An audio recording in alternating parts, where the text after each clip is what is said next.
South ఇండియాలోనే అతి తక్కువ ధరలకే రత్నాలందించే ఏకైక సంస్థ 6JVR. సో అదే కాన్ఫిడెన్స్ తో మీరు చెప్పగలరా నారా లోకేష్ అసెంబ్లీకి రాడు అని?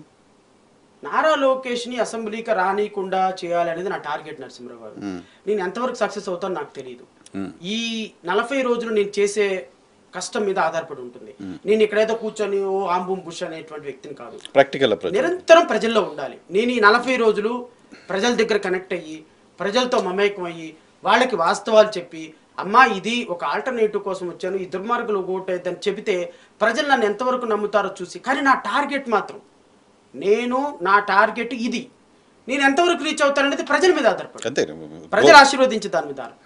సో రేపొద్దున 50 మంది ఎమ్మెల్యేల విజయావకాశాలు నేను దెబ్బతీయగలిగినప్పుడు నేను ఒక పాయింట్ ఫర్ డిస్కషన్లో ఉంటా. ఈ పాయింట్ ఫర్ డిస్కషన్లో ఉన్నదాన్ని మెల్లగా డెవలప్ చేసుకోవాలనేది నా కోరిక. అప్పుడే ఆబ్వియస్లీ ఆ రెండు కూటములు కన్సిడర్ చేయాల్సిందే, మీ వైపు చూడాల్సిందే, ఆ రెండు పార్టీల్లో ఉన్న నాయకత్వం కూడా మీ వైపు చూడాల్సిందే అనే ఒక థాట్ ప్రాసెస్ కనపడుతుంది. నాకుంది. నేను 5 years ముందు ఇదే ఆలోచించుకున్నాను. ఈ రోజున రాష్ట్రంలో ఒక రాజకీయ పార్టీ పెట్టి నరసింహరావు గారు లాంటి సీనియర్ జర్నలిస్ట్ ముందు ఇంత పెద్ద ఎస్టాబ్లిష్మెంట్లో ఒక 1.5 hour కూర్చొని బ్రాడ్కాస్టింగ్ ఇంటర్వ్యూ చేయగలిగిన కెపాసిటీలోకి శ్రవణ్ కుమార్ ఉన్నాడు అంటే నేను సక్సెస్ఫుల్ అని. నేను సక్సెస్ఫుల్. ఇప్పుడు మనం మాట్లాడుకున్న దాంట్లో 40 minutes 50 minutes రాజకీయమే ఉంది, ఉద్యమం లేదు. పాపం సోకాల్డ్ ఉద్యమకారులు కండవాలు వేసుకొని కొంతమంది, కండవాలు చుట్టుకొని కొంతమంది, వీళ్ళంతా పాపం ఆటలు అరటి పండులాగా ఎవరో చెప్తే వినాల్సిందే కదా అల్టిమేట్ గా.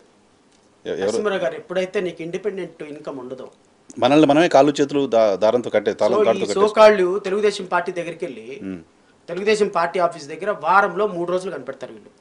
మీరు ఇంతకు ముందు రిఫర్ చేసిన పేర్లు ఏమైతే ఉన్నాయో తెలుగుదేశం పార్టీ దగ్గరికి వెళ్ళి వారంలో 2 రోజులు నారా లోకేష్ దగ్గరికి వెళ్ళి టికెట్ అడిగితే 25 కోట్లు చూపించమన్నాడంట జడ్జి రామకృష్ణని. 25 కోట్లు ఎక్కడ చూపించగలుగుతారు?